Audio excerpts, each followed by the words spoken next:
7:35 de la mañana, estamos de vuelta aquí en No Hay Derecho. Lo había anunciado antes de irme a la pausa. El doctor Francisco Tábara es presidente del Jurado Nacional de Elecciones. Él ha sido presidente de la Corte Suprema y del Poder Judicial también, y ha tenido la gentileza, la amabilidad de contestar nuestra llamada en esta que es, entiendo, la primera entrevista que da de este año y que seguramente van a ser parte de varias otras que vamos a tener durante este año, que va a ser bastante intenso, porque hay varios temas vinculados a la labor del Jurado Nacional de Elecciones que van a ser fundamentales, no solo difundir, sino que van a tratar de, creo yo, poner sobre la mesa algunos debates y temas que son fundamentales para el fortalecimiento del propio sistema democrático. Doctor Francisco Tábara, es un gusto saludarlo, muy buenos días. Muy buenos días, Gleiser. Muchas gracias. Encantado de escucharlo y de saludar a su amplio auditorio. No, muchas gracias. Más bien a usted. Desearle un buen año para usted y para la institución a la que pertenece y para la radio, ¿no? Muchísimas gracias, doctor Tábara, por la gentileza y por la deferencia de poder conversar con nosotros. Quisiera yo preguntar o comenzar la entrevista preguntándole por lo que fue el último proceso electoral municipal y regional. Usted es desde el jurado, en un comunicado conjunto con los otros entes vinculados al ámbito electoral también, pues sacaron un comunicado hace meses advirtiendo de un escenario complejo para las elecciones. Inclusive hablaban de que podía ponerse esto en riesgo, y no se equivocaron, porque la cosa lamentablemente hacia ahí caminó en algunos contextos. A la luz de los hechos y de lo que ya ha sucedido después del proceso electoral, ¿cuáles son las primeras o las principales lecciones que habrá que extraer de ese proceso para evitar que, digamos, estemos en un escenario similar al 2016, que está a la vuelta de la esquina? Así es. En primer lugar, quisiera agradecerte. Me permitas una brevísima, oportuna, creo y válida digresión. Es decir, que ocupa las primeras planas hoy de los diarios. Estoy viendo acá en la República, dice no al terror. Así es. Sumarme al rechazo universal que ha tenido este atentado terrorista en París, que ha costado la vida a una docena de ciudadanos, y que ha motivado ayer que una multitudinaria manifestación en contra de estos actos terroristas. De acuerdo. Y que hemos visto todos en la televisión. Se habla de más de 3 millones de ciudadanos que han participado en esta marcha por la paz, diciéndole no al terror, ¿no? Creo que es válida y no podíamos dejar pasar esto por la coyuntura, ¿no? Por supuesto, por supuesto. Y luego, efectivamente, antes de las elecciones veníamos trabajando en forma sinérgica, coordinada con OMPE y con RENIEC, como nunca se ha hecho en la historia de estos tres organismos, y preveíamos pues actos de violencia que no son ajenos a la contenciosa nacional, ni tampoco se han presentado solamente en este proceso electoral último, pero sí tratamos que se evite con las medidas correspondientes. También nos anticipamos nosotros a los eventos derivados de la corrupción que también veíamos en muchas regiones del país, de tal manera que fuimos los primeros con OMPE en sacar un comunicado rechazando estos homicidios que hubieron aquí en la región Ancash, y que luego tuvieron un desenlace conocido por todos con el mandato de detención contra el presidente regional y varios funcionarios, ¿no?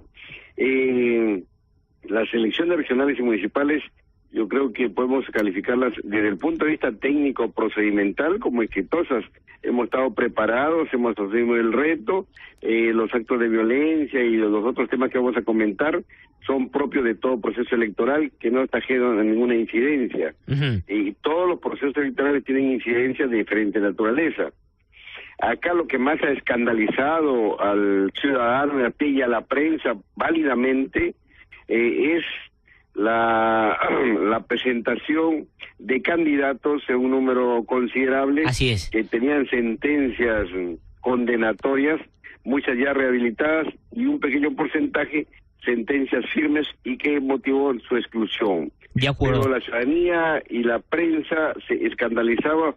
¿Cómo es posible que se permita que postulen ciudadanos a cargos tan importantes de elección popular como son cargos municipales y regionales, cuando habían sido pasibles de sentencias condenatorias por delito doloso? De acuerdo. Y esto, obviamente, debemos visibilizar, que mirarlo, yo lo miro como un avance de nuestra democracia en construcción. porque esto venía sucediendo en anteriores procesos electorales, 2004, 2006, 2010. Lo que pasa es que no se conocía. No nos damos cuenta, claro. Nosotros al visibilizar esta situación, creo que es un imperativo aquí hacer los correctivos correspondientes. Hasta ahí, amigo Gleice. Ahora, sobre eso, exactamente, pero sobre eso, que es muy importante, porque no es menor lo que usted acaba de decir, antes pasaba y no le prestábamos atención o no nos dábamos cuenta, y ahora sí lo estamos haciendo. Ahora, ¿cómo hacemos, doctor Francisco Tábara, para que eso no nos vuelva a pasar el 2016? Usted ha dicho, hay que hacer los correctivos que sean necesarios. ¿Cuáles son, desde la mirada del Jurado Nacional de Elecciones, lo que es impostergable, urgente, no se puede dejar de hacer? Y las reformas, como usted bien ha dicho ya en otro momento, tienen que hacerse en época no electoral, para que justamente sirvan para el proceso siguiente. ¿Qué cosa hay que corregir? Yo creo que estamos todavía en el momento oportuno. Aquí la palabra clave es la reforma político-electoral. Y la prensa cumple un rol fundamental aquí. Creo que el único, discúlpeme usted la expresión, poder de facto que puede impulsar y presionar, en el buen sentido de la palabra, democráticamente al Congreso de la República es la prensa y la sociedad civil. Nosotros, los organismos del sistema electoral, y en particular el Jurado Nacional de Elecciones, ha cumplido y está cumpliendo con el rol que le ha dado en este Estado constitucional y democrático de derecho. Recordaremos que en 2011 se presentó por parte del sistema electoral, en una gestión anterior a quien le habla, se presentaron los proyectos de Código Electoral y Código Procesal Electoral, que se trataba de un trabajo muy serio, muy responsable y muy técnico que se hizo aquí en el jurado con el apoyo de los asesores, de sistematizar en un solo cuerpo normativo más de una docena o cerca de una docena de leyes dispersas que contenían contradicciones, antinomias, vacíos, ambigüedades, etcétera, etcétera, sistematizarlas y unificarlas en un solo cuerpo normativo. Se presentó esto al Congreso de la República en el 2011. Y ahí tuvieron la decisión de trabajarlos en un solo cuerpo, que sea un código electoral. Hasta ahí no hay oposición de parte nuestra. Pero sí no se ha avanzado de manera práctica o vía resultado, no se ha avanzado aquí en tratar de que esto se convierta en una realidad. De acuerdo. Ahora, doctor Tábara, sobre eso... Cuando yo llego acá y encuentro esa situación, me pregunto por qué no utilizamos la figura de la delegación de facultades, que es una institución reconocida en la Constitución vigente. Porque si usted da una mirada al universo normativo que hay en el país, vemos que los principales códigos, por ejemplo, se han hecho vía delegación de facultades. Y la respuesta que me dieron los asesores y la que me convenció fue de que hay muchas modificaciones o sistematización de leyes orgánicas, y para leyes orgánicas no es permisible, no estamos habilitados para la institución de la delegación de facultades. Claro, eso puede ser efectivamente uno de los motivos por los cuales no se delega, pero hay otro sobre el cual quiero también directamente preguntarle. Lo que mucha gente dice, doctor Francisco Tábara, es, pero la reforma política o la reforma electoral la hacen los políticos, y los políticos no están tan incómodos con lo que hay, porque también son producto de eso, y finalmente de repente si las cosas cambian, muchos de ellos podrían dejar de tener vigencia. Entonces la pregunta es, ¿cómo hacemos para que los políticos se interesen por eso? Porque lo que usted está diciendo, y con énfasis ahora, son asuntos que lo han dicho desde el comienzo. Yo recuerdo haber conversado con usted cuando entró, hay que hacer esto, y ha pasado tanto tiempo y no se hace.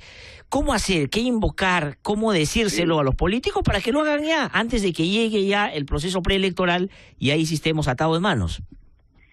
Yo pienso que, en efecto, conversamos con usted hace mucho tiempo, pero después de esa conversación, ya en mi gestión hemos presentado dos propuestas legislativas muy importantes de las cuales vamos a conversar.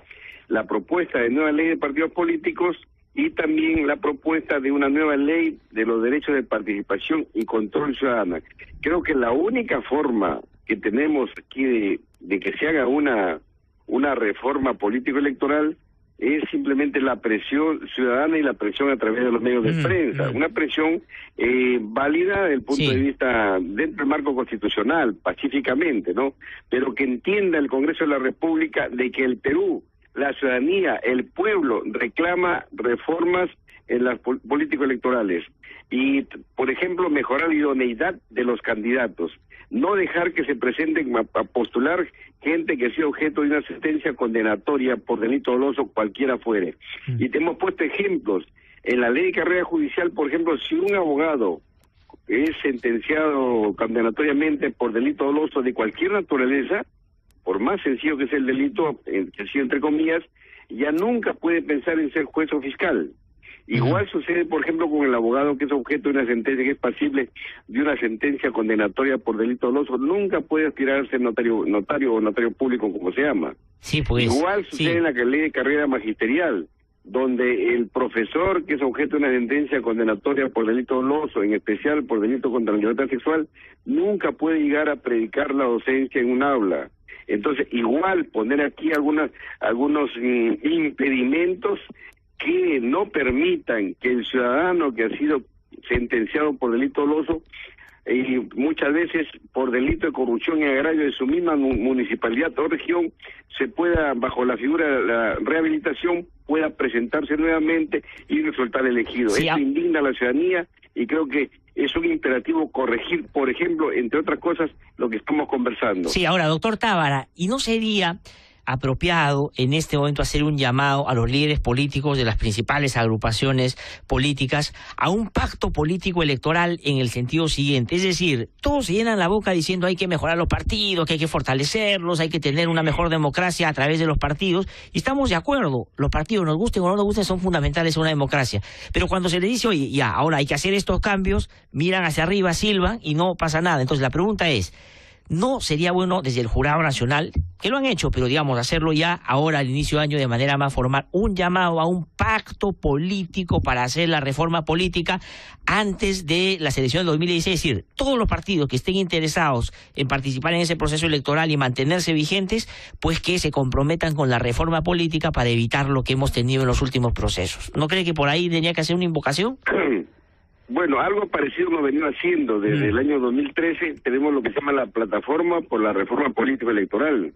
Estamos trabajando aquí con PNUD, trabajamos con la Defensoría del Pueblo, con el Consejo de la Prensa Peruana, con Transparencia y Idea Internacional, y había unos eventos, unos foros, periódicamente nos reunimos para impulsar esto. No ha sido suficiente, entonces vamos a tratar en estos primeros meses, en este primer trimestre, de hacer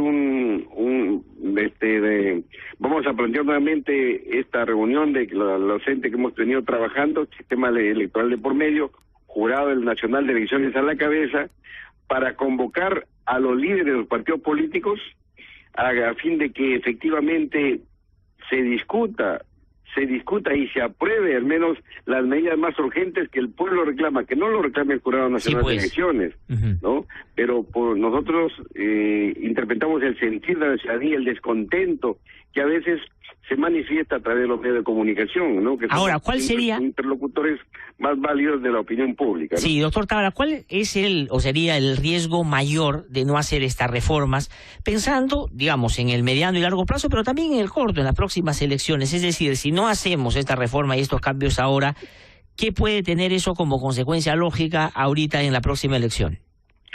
Bueno, lo que preocupa es el descrédito del sistema democrático de gobierno, que hasta ahora es el sistema de gobierno que, más allá de todos sus defectos, el mejor sistema que ha creado el hombre, como el entorno para el desarrollo de la persona humana con dignidad. Pero yo creo que no hay que ser muy pesimista en el sentido de decir, estamos en una etapa en que todo se ha perdido, ¿no? Yo creo que hemos avanzado. Esta misma visibilización que hemos hecho de poner en conocimiento a la ciudadanía los candidatos que tenemos, esto ya es un avance. Esto sucedía antes, simplemente no se conocía. Se habla de fraude digamos, en estos últimos 12 o 14 años que tenemos después de la Constitución del 93, ¿no? Después del 2000. Fraude no, de ninguna manera, y creo que el jurado ha hecho un papel importante en este proceso y en los anteriores también, después de la caída del régimen de Fujimori. Pero lo que sí se habla mucho es de altos niveles de infiltración de algunas organizaciones ilícitas a la política a través de elecciones populares. Entonces, de pronto, uno tiene un presidente regional que tiene varios procesos por lavado de activos. Entonces uno dice, ya estando ahí es más difícil que pueda activarse algún mecanismo para sacarlo. La idea es evitar que ese tipo de gente entre.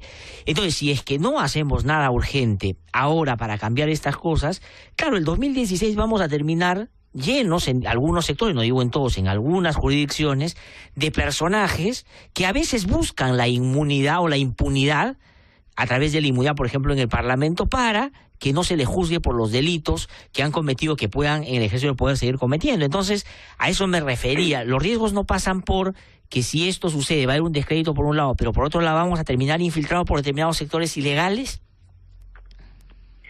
Así es, así es. Bueno, pero usted convendrá conmigo en que vivimos en un Estado, o los organismos constitucionales autónomos desarrollamos nuestras competencias en un Estado constitucional y democrático de derecho. Es decir, dentro del marco normativo de la Constitución y las leyes vigentes. Sí. De tal manera que es imperativo, es una necesidad modificar el marco normativo para evitar que casos como lo que usted dice postulen. Por ejemplo, hasta ahora es voluntaria la declaración patrimonial y de rentas de los candidatos. Sí, pues, no puede ser eso. Lo que debería ser obligatoria. Oigo, si un candidato a regidor o alcalde o autoridad regional quiere postular, quiere acceder a ese cargo por elección popular, está en la obligación, no solamente ética, sino legal, debe estar en la obligación legal también de consignar cuál es su patrimonio y de qué vive. Sí, pues. Igual, por ejemplo, qué procesos penales tienen trámite, y no dejarlo como opcional esto, de tal manera que, y tipificar como causal de exclusión la omisión de estas obligaciones que deben ser legales. De acuerdo, eso tiene que cambiar, es la verdad injustificable que eso se mantenga así. ¿Y qué decimos, doctor Francisco Tábara, como presidente del Jurado Nacional de Elecciones, sobre el roba pero a sobre, en el sentido de que a veces las autoridades son elegidas, hacen lo que le da la gana, no rinden cuentas, no hablan con los ciudadanos, no son transparentes? ¿Cómo hacemos para que eso vaya cambiando y que... sí, doctor Tábara, no sé si me escucha, lo que le estoy preguntando es... Sí, perfecto, lo sigo escuchando. La pregunta es sobre... Mantener, por ejemplo, la institución de la revocatoria, ¿no? Mantener la institución de la revocatoria, pero de repente comentar algo sobre las propuestas que tenemos en la nueva ley de partidos políticos y la nueva ley de los derechos de participación ciudadana. Claro. También debemos aspirar a una reforma con una vocación de permanencia, y para esto debe ser integral, no debe ser parche, ¿no? Esa es la preocupación del sistema electoral. Sí, pues. Por ejemplo, en la nueva ley de partidos políticos lo que aspiramos es fortalecer a los partidos como tales, fortalecer los sistemas de democracia interna, un elector, un voto, y de tal manera que las elecciones internas sean en forma simultánea y con participación obligatoria de los organismos electorales, es decir, RENIEC aprobaría el padrón, OMPE llevaría a cargo de la organización y ejecución del proceso electoral, y el jurado fiscalizaría. Esto permitiría, por ejemplo, también la eliminación del llamado voto preferencial, que como regla ha sido nefasto, ha sido negativo para la política en nuestro país. Sí, pues. Hay excepciones, caso de alguna congresista que lo defiende mucho, que es la doctora Alcorta. Bueno, pero esas son excepciones, ¿no? Son excepciones. El financiamiento público directo, que está previsto en la ley, pero que vino con su candadito y que hasta ahora no se da. Esto permitiría, retomar la idea que usted me preguntaba, evitar la filtración de recursos provenientes de fuentes ilícitas, llámese narcotráfico, corrupción, etcétera. O sea, están ahí las propuestas, hay que discutirlas y ojalá que se aprueben. Ojalá. Yo creo que ese debería ser el camino que hay que transitar, y efectivamente de manera integral y no como un parche. Doctor Francisco Tábara, algunas otras preguntas que quiero hacerle. ¿Cómo hacemos, a ver si al presidente del Jurado Nacional de Elecciones sí le hacen caso, porque los periodistas a veces no necesariamente nos lo hacen? ¿Ha visto usted estos intercambios a través de las redes sociales entre políticos, ministros, que se insultan, que se dicen cosas? Entonces, claro, por un lado se dice libertad de expresión y por lo tanto cada uno puede decir lo que le parece y le pasa por la cabeza, inclusive si esto puede insultar al otro. Pero, digamos, la pregunta es así como tiene que relacionarse el funcionario, los políticos entre ellos?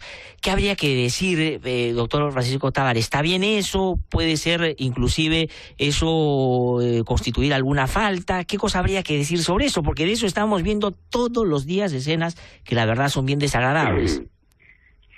Yo creo que, como usted dice, es parte de la libertad de expresión, pero creo que ya depende de la calidad de cada político, de cada protagonista, de cada actor, mantener el nivel y no llegar al insulto, ¿no? Eso sería lo más conveniente, no llegar al insulto y mantener el nivel. Sí, pues. Usar responsablemente las redes sociales. Sí, pues. Ahora usted sabe también que animan a veces por esta participación de la juventud.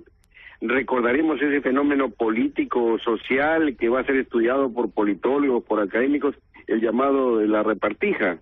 Recordará usted que en un momento el Congreso de la República nombró a los magistrados del Tribunal Constitucional, al defensor del pueblo y a 3 directores del BCR en una concertación entre comillas, y que el movimiento a través de las redes sociales y de la juventud hizo retroceder y declarar nula esta elección, ¿no? Y que después hayamos elegido magistrado del Tribunal Constitucional de una manera conveniente, ¿no?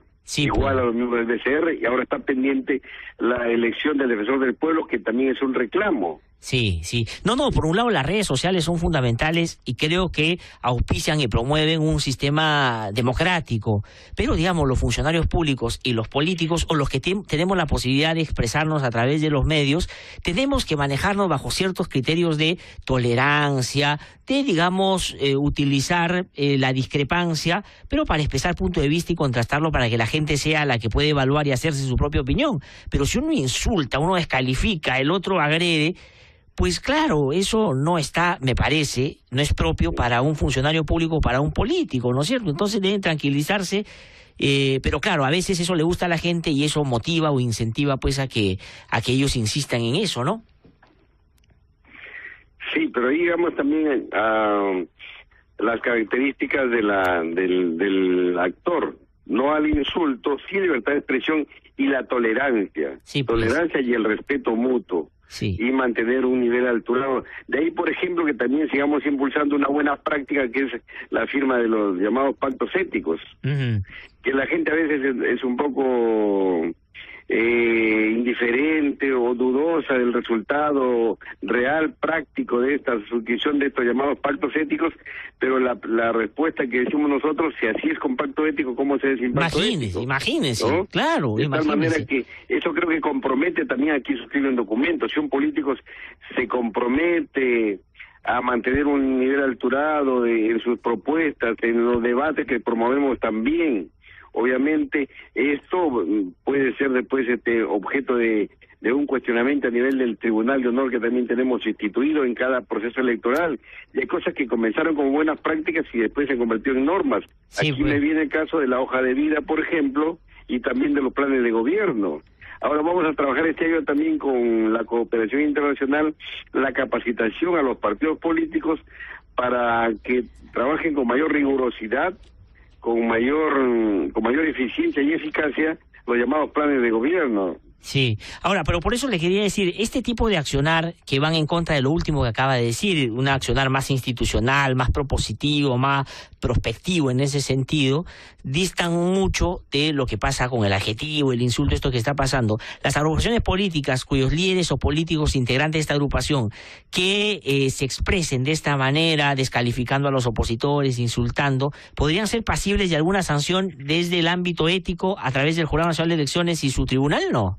Bueno, aquí lo que se refiere a ministro no tenemos otra competencia. No, ministro no. Ahora no se olvide usted también que la libertad de expresión es uno de los indicadores de la calidad de la democracia. No, sin duda. Ahora no convertir la libertad en libertinaje. Exactamente. Eso hacemos un llamado a los señores, a los políticos, a los ministros, a guardar el nivel, a ser tolerantes, pero sobre todo respetuosos también del actor político contrario. De la opinión distinta. Aquí aprovecho la oportunidad también porque hemos visto con mucha preocupación los actos de corrupción que se han presentado en varias regiones y municipios del país.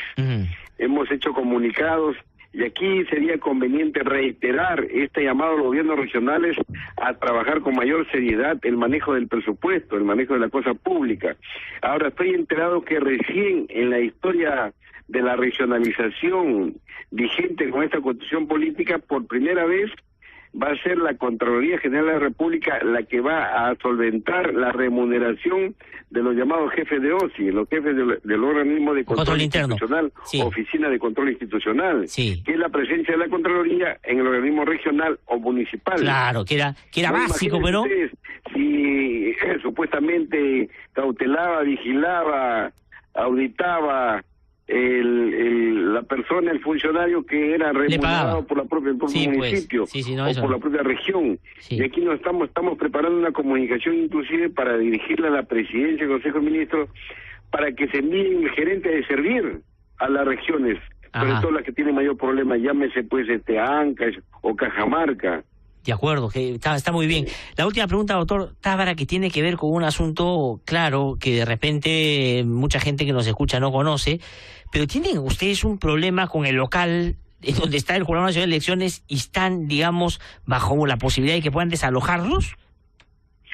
Sí, no puede ser. Aquí yo creo que esto se puede tipificar como un maltrato del Ejecutivo, en particular del Ministerio de Economía y Finanzas, un maltrato a una institución muy importante en la Constitución de Democracia, que es el Jurado Nacional de Elecciones. Tenemos los recursos necesarios a través de RDR o recursos directamente recaudados, producto de las tasas por apelación, por adquisición, etcétera, etcétera. Solamente estamos pidiendo la autorización del Ministro de Economía para dos cosas. Una, para terminar la implementación local de un edificio que se inició en la parte técnica de la gestión del doctor Sirina y que ya se ha construido y falta implementarlo. Y lo otro, que vergonzosamente recibamos en el día de Navidad una carta del Banco de la Nación pidiendo que desocupemos el local y se lo entreguemos el 31 de diciembre. No puede ser. Mire usted, cuando sabemos que esto está siendo ofertado y tenemos los recursos necesarios para adquirirlo, solamente queremos la luz verde del Ministro de Economía y Finanzas, que ni siquiera nos recibe, como en otra oportunidad la pedimos con el ministro anterior, y solamente nos recibió cuando el presidente de la República se lo ordenó, digamos. Y es más, el viernes pasado hemos planteado una audiencia con el señor presidente constitucional de la República, el señor Ollanta-Humala, para exponerle estos problemas de la reforma electoral y el tema también presupuestal, para poder salir de esta espada de Damocles sobre una institución que conduce, tiene un rol fundamental en la construcción de democracia en lo que estamos empeñados todos los peruanos, ¿no? Sí, pues vamos a esperar, ojalá que lo reciba. Doctor Francisco Tábara, quiero agradecerle mucho por su participación en el programa. Vamos a tener varias oportunidades para seguir conversando aquí en el programa. Le agradezco mucho por haber contestado esta llamada esta mañana. Bien, siempre en sus órdenes, Gleiser. Muchísimas gracias. Un abrazo. Muchas gracias, un abrazo. Ha sido el presidente del Jurado Nacional de Elecciones, entonces, el doctor Francisco Tábara, que ha conversado con nosotros y ya han escuchado su punto de vista. Ahora sí, vamos a ir a una pausa y cuando regresemos, el fiscal de la Nación, el doctor Pablo Sánchez, está en nuestros estudios y vamos a hablar con él sobre distintos temas de lo que le toca ahora en la conducción de esta tan importante institución. Ya regresamos.